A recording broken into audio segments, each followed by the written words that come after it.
Morning friends, चलिए देखते हैं एडिटेरिया का बिहार तथ्य संग्रह इंग्लिश वर्जन, जिसमें इंट्रोडक्शन पार्ट और थोड़ा सा हिस्ट्री ऑफ एंशिएंट बिहार देखा जाएगा आज। उसके बाद history of medieval Bihar, history of modern Bihar, तब उसके बाद ज्योग्राफी और कुछ पोर्शन जो है पॉलिटी ऑफ बिहार का देखा जाएगा। Then after art and culture. चलिए शुरू करते हैं। बिहार का इंट्रोडक्शन यहाँ से शुरू किया जाता है। Due to abundance of Buddhist monasteries in the 12th century, this region was named Bihar. The place of residence of Buddhist followers was called Vihar. It also had a place of prayer for Buddhist monks. Nalanda Mahavihar, Vikramshila Mahavihar, and Udantapuri Mahavihar were the major monasteries located in Bihar. First of all, Arab Muslim invaders started addressing these monasteries as Bihar.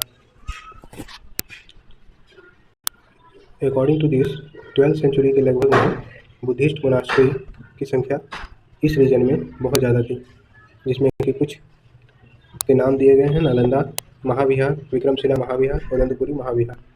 तो इन सभी विहारों की अधिकता के कारण Buddhist के follower यहाँ आके रुकते थे, रहते थे। तो इसके कारण यहाँ इस बिहार नेम को उस समय विहार कहा जाता था, अर्थात घूमने का प्लेस, जहाँ विचरण किया जा सकता है, जहाँ कुछ टहलता है, कुछ ज्ञान लेता है। तो ये सब विहार करने का प्लेस। नेक्स्ट आता है ज्योग्राफी ऑफ बिहार, मतलब बिहार का ज्योग्राफिकल एक्सटेंट। तो अगर हॉरिजॉन्टली देखा जाए तो बिहार 483 किलोमीटर डिस्टेंस है और वर्टिकली 345 किलोमीटर का डिस्टेंस है। बिहार का लॉन्गिट्यूड और latitude extension, latitudinal extension 24 degree 20 minute 10 second north से लेके 27 degree 31 minute 15 second north. Longitudinal expansion 83 degree 19 minute 50 second east से 88 degree 17 minute 40 second east. Location कहाँ है बिहार का? तो north east India, shape of state rectangular. तो ये ज्योग्राफिकल लोकेशन है कहाँ पर बिहार लोकेटेड है। नेक्स्ट आता है हमारा formation and reorganisation of Bihar. तो सबसे पहले जब इंडिपेंडेंस नहीं हुआ था 1905 के दौरान, जब बांग्लादेश को बांटा गया, तब उसके पहले तक बिहार जो है वो बंगाल प्रेसिडेंसी के अंदर में आता था। उसके बाद से एक बांग्लादेश को अलग कर दिया गया और इधर साइड वेस्ट बंगाल को अलग कर दिया गया। तो बांग्लादेश वाला रीजन जो था वो ईस्ट बंगाल था और इधर साइड का रीजन वेस्ट बंगाल था। तो बिहार जो है वेस्ट बंगाल से अलग किया गया रीजन है। तो बिहार, झारखंड, उड़ीसा, वेस्ट बंगाल और बांग्लादेश, ये सभी मिल करके पहले बंगाल स्टेट बनाते थे। ये उसका मैप है। Before the partition of Bengal in 1905, the state of Bengal included modern Bihar, Jharkhand, Orissa and Bangladesh. Next आता है जब 1912 में बिहार स्टेट को बनाया गया, तो उस समय वेस्ट बंगाल अलग कर दिया, वेस्ट बंगाल से बिहार को अलग कर दिया गया, बांग्लादेश एक अलग बना दिया गया। बांग्लादेश को उस समय ईस्ट पाकिस्तान कहते थे, ईस्ट बंगाल कहते थे पहले, फिर बाद में ईस्ट पाकिस्तान और अभी बांग्लादेश।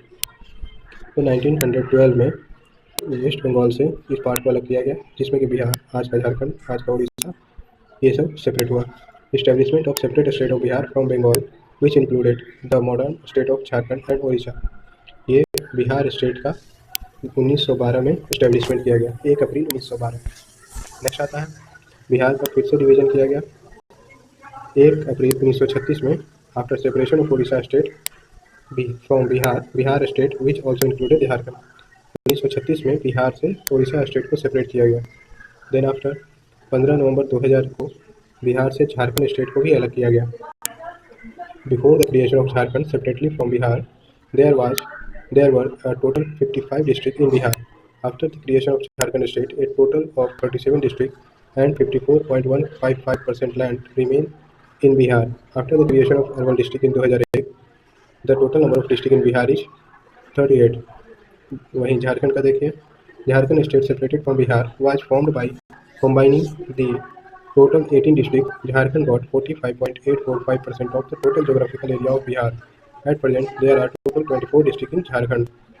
तो ये सब हुआ था 15 नवंबर 2000।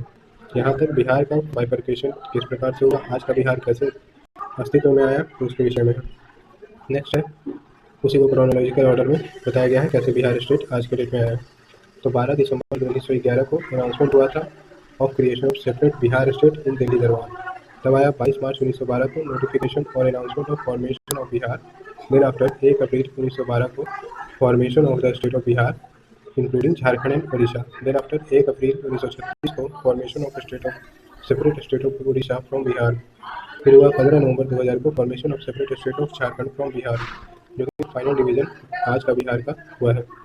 बिहार का स्पेशल कुछ फैक्ट है जिसमें बिहार फाउंडेशन डे 22 मार्च को मनाया जाता है। एरिया 94,163 स्क्वायर किलोमीटर होता है।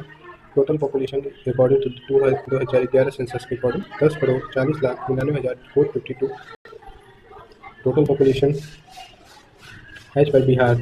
कास्ट सेंसस 2022-23 के अकॉर्डिंग 13,07,25,310। लेंथ वाइज बात किया जाए नॉर्थ टू साउथ तो 345 किलोमीटर का लेंथ है बिहार का। विड्थ वाइज बात किया जाए ईस्ट टू वेस्ट 483 किलोमीटर का विड्थ है। हाइट एवं सी लेवल 173 फीट है यानी 53 metre. Average rainfall 112 centimetre. India total area यानी कि बिहार का जो शेयर है इंडिया के टोटल एरिया में 2.86%। बिहार एरिया वाइज 12वां लार्जेस्ट स्टेट है और बाई पॉपुलेशन तीसरा सबसे बड़ा स्टेट है। एडमिनिस्ट्रेटिव डिवीजन की बात की जाए तो डिवीजन 9 यानी प्रमंडल 9 है। डिस्ट्रिक्ट 38 है including urban district 38 district. Sub division 101।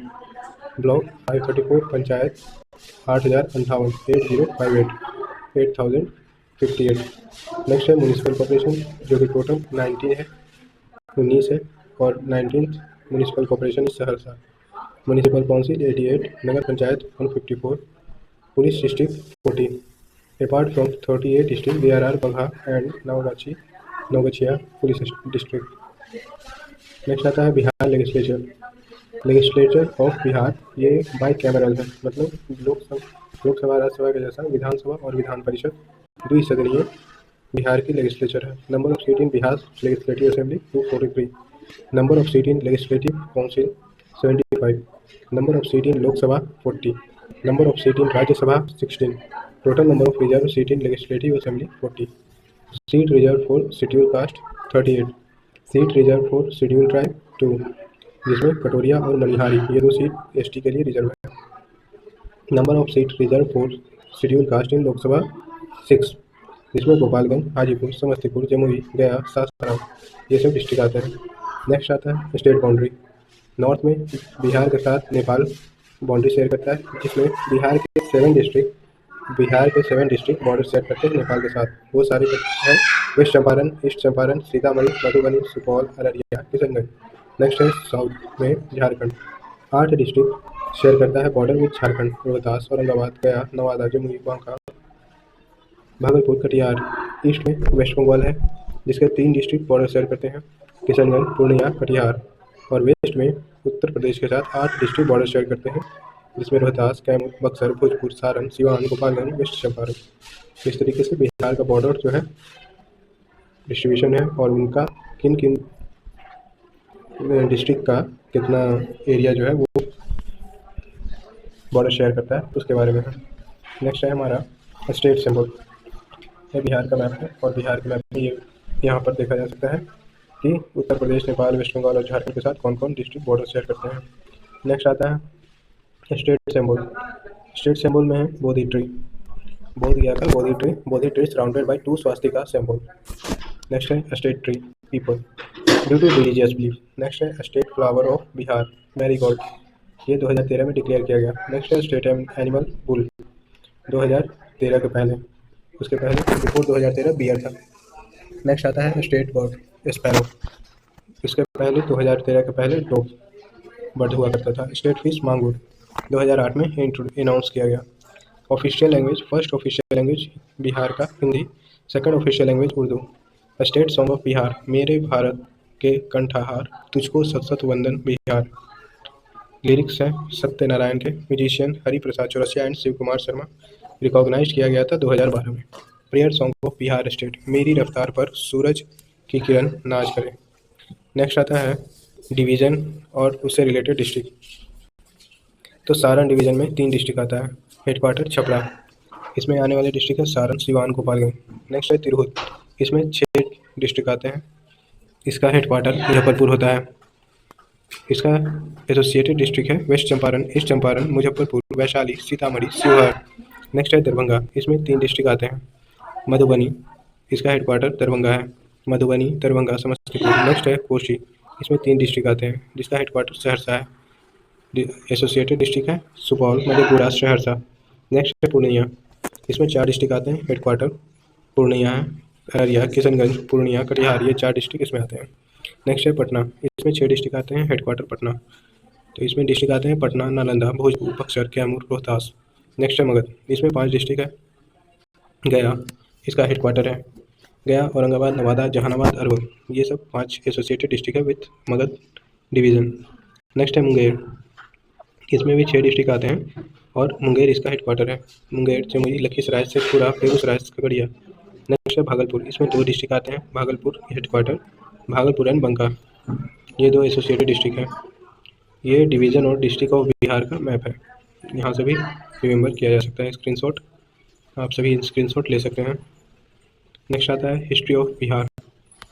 तो हिस्ट्री ऑफ बिहार में एंशियंट बिहार के विषय में चर्चा किया गया है, इसके बारे में देखते हैं। पहला stone age, Vedic period, महाजनपद period, Buddhism and Jainism, then after Maurya and Gupta dynasty. चलिए देखते हैं sources of history of ancient Bihar. To know the history of ancient Bihar, 2 type of sources available, archaeological and literary. मतलब वैसा 2 सोर्स है अवेलेबल जिससे कि हम बिहार के इतिहास, बिहार के हिस्ट्री के बारे में जानते हैं। वो आर्कियोलॉजिकल और सोर्सेज है और दूसरा है लिटरेरी सोर्सेज। नेक्स्ट है archaeological sources. For the prehistoric era, copper stone object and pottery were found from Munger, Chirand, Saran में, छेछर, वैशाली में, मनेर, पटना और सोनपुर, सारण में। Maurya period inscription have been found from places like Loria, Nandangarh, Loria, Ariraj, Rampurwa, etc. Monuments found from Barawar Cave, Rajgir, Nalanda, Patliputra and Vikramshila. Coins, beads and statues, etc. obtained from excavation are the major archaeological sources. Next आता है archaeological sources में कहा गया है कि copper stone का object, pottery, ये सब जो है वो मुंगेर, चिरांद, सारण डिस्ट्रिक्ट में है। छेछर, वैशाली डिस्ट्रिक्ट, मनेर, पटना और सोनपुर, सारण डिस्ट्रिक्ट में है। तो यहाँ से ये सब पॉटरी है, कॉपर स्टोन का ऑब्जेक्ट है, ये सब मिला है। फिर मौर्यन पीरियड का इंस्क्रिप्शन जो है वो पाया गया है लोरिया, नंदनगढ़, लोरिया, अरेराज और रामपुरवा से। मॉन्यूमेंट्स जो है बराबर के पहाड़ियों से मिला है, राजगीर, नालंदा, पाटलिपुत्रा और विक्रमशिला से। कॉइन्स की बात की जाए तो इनका भी एक्सकवेशन किया गया है बाय आर्कियोलॉजिकल सोर्सेस। नेक्स्ट है लिटरेरी सोर्सेस, मतलब जो लिखा हुआ है कहीं। तो रामायण, महाभारत, पुराण, बुद्धिस्ट वर्क, ये सब में इसके विषय में लिखा गया है। जैसे अंगुत्तर निकाय में है दीक्षा निकाय, विनय पिटका, जैन वर्क्स, भगवती सूत्र, ये सब में लिटरेरी सोर्सेस इसके अवेलेबल हैं। Apart from this, details of travellers like travellers of Megasthenes का इंडिका हो गया, फाहियान, इत्सिंग, ह्यानसांग, ये सब ट्रेवलर्स थे जिनके लिटरेरी सोर्सेज में अवेलेबल है। नेक्स्ट है कौटिल्य का अर्थशास्त्र और description of local writer provide detailed information about the history of ancient Bihar. Next आता है stone age. In the pre historic times, stones were used by human for hunting. The period in which stones were used is known as the Stone Age period or the prehistoric period. The Stone Age has been divided into 3 parts on the basis of use of stone and human development. इसमें Paleolithic age है. During this period, humans were hunter and food gatherer. Axes, knife, etc. made up of large and rough stone have been found from Munger and Nalanda in South Bihar. These remains are from about 1 lakh BC। ये सब हो गया। Palaeolithic as में humans Hunter थे, food gather करते थे, access, knife, ये सब का यूज करते थे, रफ स्टोन का यूज करते थे। ये सब जो है नालंदा और मुंगेर डिस्ट्रिक्ट से प्राप्त हुआ है। इनके रिमेन्स जो है वो लगभग 1 लाख BC के पुराने हैं।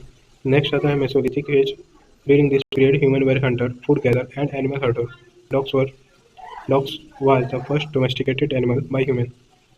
Small size sharp edged tool have been found from Munger in South Bihar. These remains date back to approximately 40,000 to 10,000 BC. Mesolithic age में भी ह्यूमंस जो है हंटर थे, फूड गैदर करते थे, साथ ही साथ एनिमल को पालते थे। मेसोलिथिक एज में फर्स्ट साइन मिला है कि डॉग को as a domestic animal humans ने रखा है। दूसरी बात कि पैलियोलिथिक एज की तुलना में मेसोलिथिक एज में जो शार्प एज टूल थे वो स्मॉल साइज के मिले हैं फ्रॉम मुंगेर। इसका जो कार्बन डेटिंग किया गया तो उसमें 40,000 से 10,000 BC का एज निकल के आता है। नेक्स्ट है neolithic age. During this period human had become food producer and human had started living in settlement.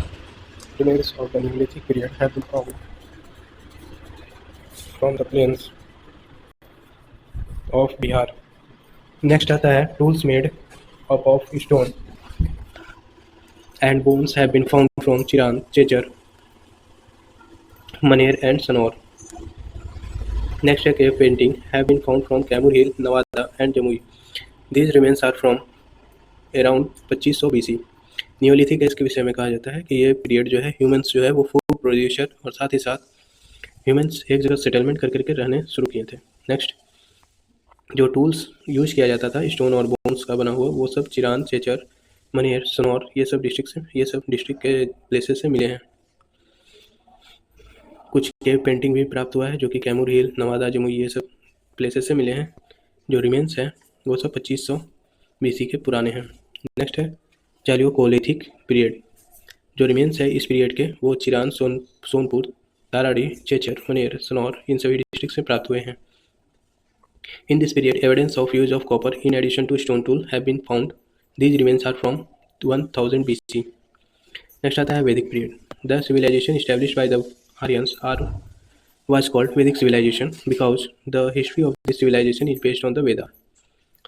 तो इसमें भी जो हिस्ट्री जो बताता है उसके अकॉर्डिंग जो आर्यंस आए उन्होंने जो सिविलाइजेशन इस्टेब्लिश किया उसी को वैदिक सिविलाइजेशन कहा जाता है। और जो हिस्ट्री में जो सिविलाइजेशन है वो वेद के अनुसार, वेद में जिस प्रकार से बताया गया है उसी के अकॉर्डिंग वो सिविलाइजेशन जो है अपना लाइवलीहुड चलाती थी।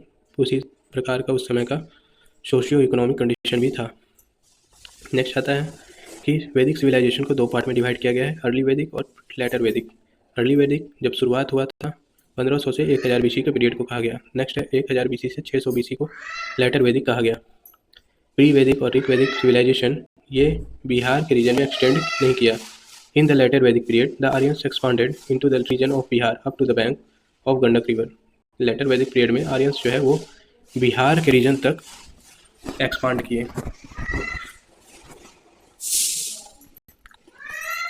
up to the bank of river of Gandak. The first mention of the geographical area of Bihar is found in Sattapathabram. Composed हुआ था 800 BC में। In this, Bihar is mentioned as Vidya, which refer to Tirhut Mithila region.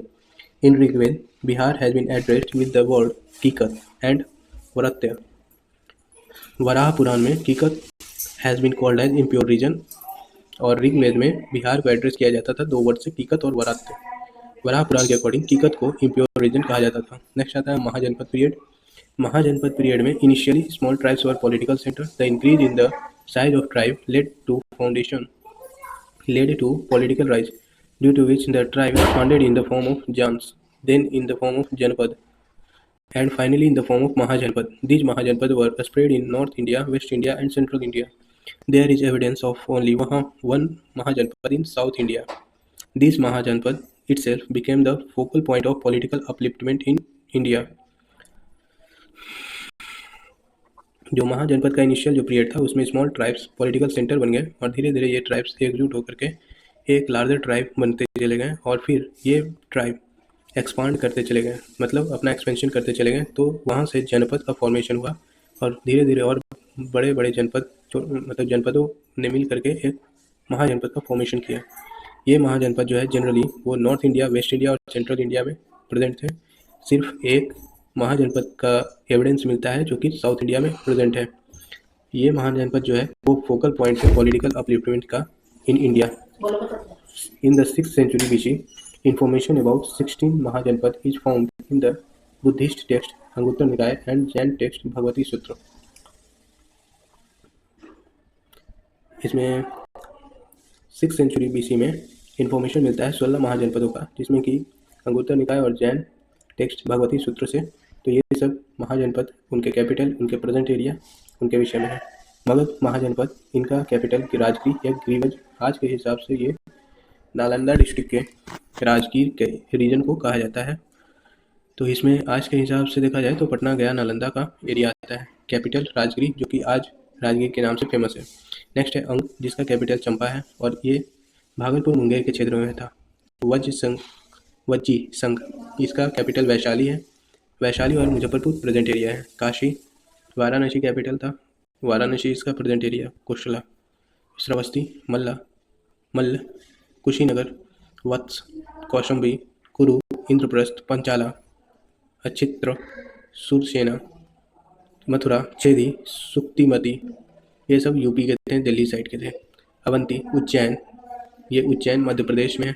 मत्स्य, विराटनगर, अश्माका, पोटन या Potli, Kamboj, Hatak, Rajput, Gandhara, Takshashila.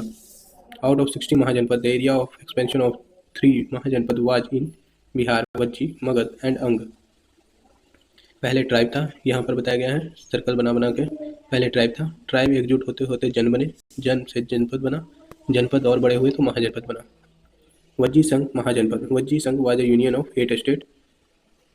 Vajji, Lichchhavi, Jantrika, Videha, Ugra, Bhog, Kuru, Ikshvaku were the 8 जनपद of this संघ. The most famous जनपद in Vajji संघ was Licchavi. Capital Licchavi का Vaishali district. Vaishali city was founded by King Vishal. Apart from Licchavi, Videha of Mithila and Jnatrika of Kundagram were the main janapada of Vajji Sangh. Vajji Sangh और Licchavi is known for as the first republic of Bihar, first republic of world. Question आता है first Republic of world, तो लिच्छवी या वज्जी संघ या फिर Vaishali. Next है Magadh महाजनपद. Magadh was the most powerful among all Mahajanapads due to political, economic and geographical factors. The initial capital of Magad was Girivaj या Rajgir. It was city surrounded by 5 hills: Ratnagiri, Songiri, Vivagiri, Udayagiri and Vipalachal. Magad was mainly spread from Patna to Gaya region. The description of Magad and Ang Mahajanpad is first found in Atharvaved. Next है अंग महाजनपद. The Ang Mahajanpad was spread over the region of Bhagalpur and Munger. The capital of the Ang Mahajanpad was Champa. The Magad ruler Bimbisar annexed Ang to Magad after defeating the last ruler of Ang, Brahmadatta. Next है rise of Magad and its dynasty. Magad was founded by Brihadrat. Brihadrat son Jarasandh was most famous ruler of this dynasty. Jarasandh was defeated and killed by Bhim in a duel or Dvand Yudh. This is described in the Mahabharata. Reason of rise of Magad. First है Rajgiri. The initial capital of Magad was a safe area surrounded by 5 hills. Magad was a region surrounded by rivers where fertile alluvial soil was available, which was suitable for agriculture. Due to network of river in Magad, irrigation and transportation facilities were available. The Chota Nagpur region under Magad was full of mineral resources, forest wood and powerful elephant. The last ruler of Brihadrat dynasty was Hirpunjay. Next, Haryak वंश. Haryanka dynasty जो कि 544 से 412 BC. इसका first ruler Bimbisara. The dynasty was founded by Bimbisar in 544 BC. Bimbisar is considered the real founder of Magad. Bimbisar encouraged the expansion of the empire through marriage policy. His first wife Koshala Devi, was the princess of Koshal. From this marriage, he received the region of Kashi as dowry or gift. His second wife was Chelana. Chelana was the daughter of Chetak, the king of Lichvi. His third wife, Keshma, was the princess of Madra of Punjab. Bimbisar made friendly relations with Chand Prayodat, the ruler of Avanti. Bimbisar sent his royal physician Jivak for the treatment of Chand Prayodat. Bimbisar was murdered by his son Ajatasattu in 492 BC. Next, 492 BC में Ajatasattu became the ruler of Haryak dynasty after Bimbisar. His real name is Kunik. After the death of Bimbisar and Koshala Devi, the king of Koshal, Prasenjit took back Kashi, due to which Prasenjit had a conflict with Ajatasattu. Ultimately, Ajatasattu defeated Prasenjit and took over Kashi. Later, Ajatasattu got married to Prasenjit's daughter, Vajira. Ajatasattu defeated the Vajji Sangh and Mallas. Ajatasattu initially believed in Jainism. Later, he adopted Buddhism. Ajatasattu organized the first Buddhist council in Saptaparni cave of Rajgir in 483 BC. Udayan, 460 to 444 BC. According to Sinhalese tradition, Udayan killed his father Ajatasattu in 460 BC. Udayan or Udayan shifted his capital from Rajgiri to Patliputra on the confluence of Ganga, Son and Gandak river. Udayan had Trishan, Aniruddha, Mundaka, Nagdarshak. Nagdarshak was the last ruler of this dynasty. Note: Haryak dynasty is the also known as Pitrihanta, a patricide dynasty. Why? Because each and every ruler who became ruler after killing his father. Next is Shishunag dynasty. Shishunag dynasty Shishunag established by Shishunag in place of Haryak dynasty. Shishunag made Vaishali as his capital. Shishunag defeated Avanti king Avantivardhan and merged Avanti in Magad. Apart from this, Shishunag also merged Vatas and Kaushambi with Magad. After the death of Shishunag in 394 BC, Kala Ashok became the Kalashok became the ruler of Magad. He had been called Kakvarna in the Puran. During Kalashok time, Patliputra again became the capital of Magad. Kalashok organized the second Buddhist council in Vaishali. Remember this point. This is one liner. After the death of Kalashok, his 10 sons ruled. The last ruler of Shishunag dynasty was Nandivardhan. Next, Nanda dynasty means Nanda dynasty.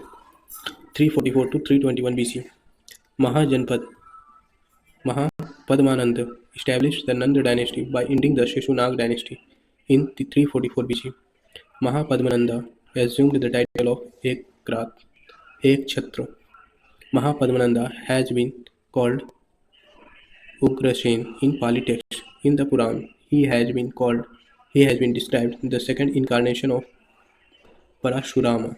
Mahajanpada Mahajanpad Mahapadmananda expanded the Magad Empire by defeating Panchal, Ichwaku, Kashi, Ashmaka, Kalinga, Maithil, etc. Till 321 BC, Magad had expanded the most during the Mahapadmananda. The great grammarian Panini was a contemporary of Mahapadmananda. The last ruler of this dynasty was Dhananand. It was during the time of Dhananand that the Greek ruler Alexander attacked India 326 BC. The Nanda dynasty was very prosperous economically and militarily. Alexander's army refused to cross the river Byas due to fear of Magad military power. Dhananand insulted the learned Brahman Chanakya in his court. Chanakya got Dhananand killed with the help of Chandragupta Maurya. After the fall of Nanda dynasty, Maurya dynasty was established under the leadership of Chandragupta Maurya. Next is Mauryan dynasty 321 to 184 BC. First ruler is Chandragupta Maurya. Justin and Strabo called Chandragupta Maurya as Sandrocotus, who was also confirmed by William Jones. Plutarch and Arrian have identified Chandragupta Maurya as Androcotus.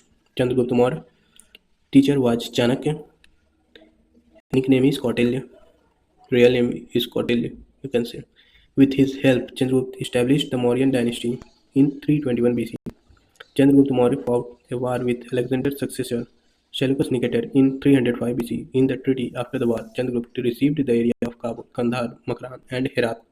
In return, Chandragupta gifted 500 elephants to Seleucus.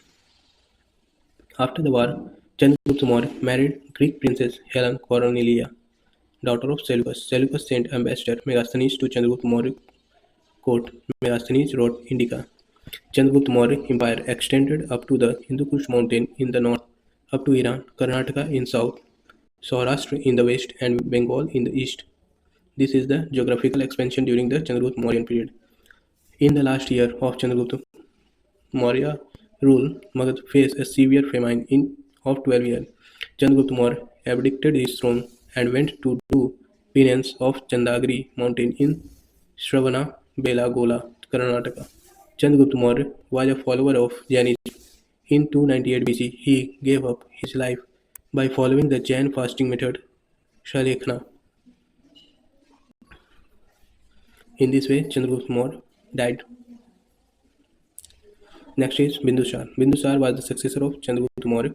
He has also been given names like Amritghat, Singh-Sen, etc. According to Strabo, the king of Syria, Antiochus, sent an ambassador named Damascus to the court of Bindusar. The king of Egypt, Ptolemy Philadelphus, sent an ambassador named Dionysius to the court of Bindusar. Bindusar sent his son Ashok to suppress the rebellion in Takshila. Bindusar was a follower of Ajivika sect. Next is Ashok 269 to 232 BC. Ashok ascended the throne of Mauryan dynasty 4 years after the death of Bindusar. Before this, he was the governor of Ujjain. Ashok has been called Ashokavardhan in the Puran. Apart from Mashki and Gurjara, the name Ashok is mentioned in the inscription of Nettur and Udigolam. According to Sinhala tradition, Buddhist scripture, Ashok attained the throne by killing his brother 99 brothers. However, this is not confirmed by other sources. Ashok fought the Kalinga War 261 BC in the ninth year of his rule and included Kalinga in Magadha. The Kalinga War is described in Ashok's 13th major rock edict. After the Kalinga War, Ashoka adopted Buddhism. Before that, he believed in Saivism. According to Divya Vandana, Upagupta initiated Ashok into Buddhism. Important year according for Ashok rule. Ninth year he fought Kalinga War. 10th year journey to Bodh. 12th year Nigali Sagar journey to Nigali Sagar. 13th year inscription of Dhamma in rock edict. 14th year appointment of Dhamma Mahamatra. Next 20th year journey to Lumbini. Ashok reduced tax to 1/8. Ashok sent his son Mahendra and daughter Sanghamitra to Sri Lanka to propagate Buddhism. Ashok organized the third Buddhist council in Patliputra. Ashok ruled for about 37 years. He died in 232 BC. After Ashok, his successor ruled. These successors were Kunal, Bandhu, Palita, Indrapalita, Dashon, Dashrath, Samprati, Salishuka, Devvardhana, Devadharman, Shatadhanush, Brihadarath. The last ruler of Mauryan dynasty was Brihadarath. The reign of Maurya dynasty was 137 years. Next is Mauryan administration. Central administration was established in Mauryan period. In this system, the king was at the top of entire system. Administrative, military, and judicial power was vested in the king. In the Mauryan period, the empire was divided into Desh या रक्ष, चक्र province, देश को centre में रखा जाता था, चक्र प्रोविंस, विषाया डिस्ट्रिक्ट और ग्राम विलेज को. In the central administration, there were Amatya, administrative officer, and Tirtha, high officer, to assist the king. According to Kautilya, the number of main Tirth officers was 18. The main officers were as follows: Samharta, head of revenue department; Sanidhata, state treasurer; Sitadhaya Saka, head of the state agriculture department; Panya Dhaksha, head of commerce department; Aksha Patladhyaksha, accountant general; military department Senapati. There were 4 types of army available during the Mauryan period: infantry, elephant army, cavalry, chariot. The judicial system was under the king, but after the king, the judicial system was looked after the Nyayadhish. The judicial system was divided into 2 parts: Dharma, Dharmasthiya civil code हो गया, Kantak Shodhan criminal code. Under the intelligence system, the main spies were called Gur Purus. In Arthashastra, spies have been called Char. The intelligence system was of 2 types: Sanstha and Sanchar. Sanstha doing work by staying at one place, Sanchar doing work by moving around. During Mauryan Empire, Mauryan administration was divided into 5 provinces. The provinces were governed by princes. For example, the governor of Avanti used to be Ashoka. Uttar Path, Takshila, Dakshin Path, Suvarnagiri, Prachya, Patliputra, Avanti, Ujjaini, Kalinga, Toshali. Provinces were divided in the form of Vishaya. The head of the Vishaya was called Vishayapati Pradiksha. The Vishaya were divided in the form of village. The head of the village was called Gramik. The head of a group of 10 villages was called Gop. City administration was run by 6 committees. According to Megasthenes, all the committees have 5 members. That is, the city was run by a total of 30 members. Next is economy. These all the above is related to administration. Next is economy. In Mauryan period, the source of state income was agriculture, industry, and trade. The maximum income was obtained from agriculture. 1/6 of the produce as a tax was obtained on agriculture. Government land was called Shita Bhumi. 1/10 as a tax was obtained from industry and trade. The most prominent trading port in Mauryan period was Bharuch, that is in Gujarat. Provision of death penalty was made in the context of tax evasion. Next is social system. According to Kautilya, Mauryan society was divided into 4 classes: Brahmin, Kshatriya, Vaishya, Shudra. According to Megasthenes, Mauryan society was divided into 7 classes: philosopher, farmer, herdsman, artisan, soldier, magistrate, and counselor. According to Kautilya, slavery was prevalent, whereas Megasthenes did not accept the prevalence of slavery. The status of women was good in Mauryan society, but evidence of prostitution has also been found. During this period, women who practiced prostitution were called Rupajiva. Next is Mauryan art. During the Mauryan period, various art forms like architecture and sculpture developed under a powerful central authority. This art developed in two forms. The art developed under state patronage is known as state art, and the art developed by local artists is known as folk art. Under state art, architecture developed the most. In architecture, royal places, pillar, stupa, and cave vihar are prominent. The royal art evidence of statues on pillar and independently made statues have been found in sculpture. In the form of folk art, statues of Yakshini and Jain Tirthankar have been found. These statues have been made of sandstone. Its main example is the statue of Yakshini found from Didarganj, Patna. Apart from this, a statue of Jain Tirthankar has also been found from Lohanipur, Patna. Next topic is Buddhism. That will be done in next part of the video. For today, that's all. Comment what you feel about this video, what you needed to improve in this video. All the content, all the lines of this book is very simple. You can understand easily. I can told I told you only I have done reading. In between, sometimes I explained. If you think to explain or improve any video quality or video knowledge, then you can comment. Otherwise, we will continue like this. If you like, share and comment also. Thank you.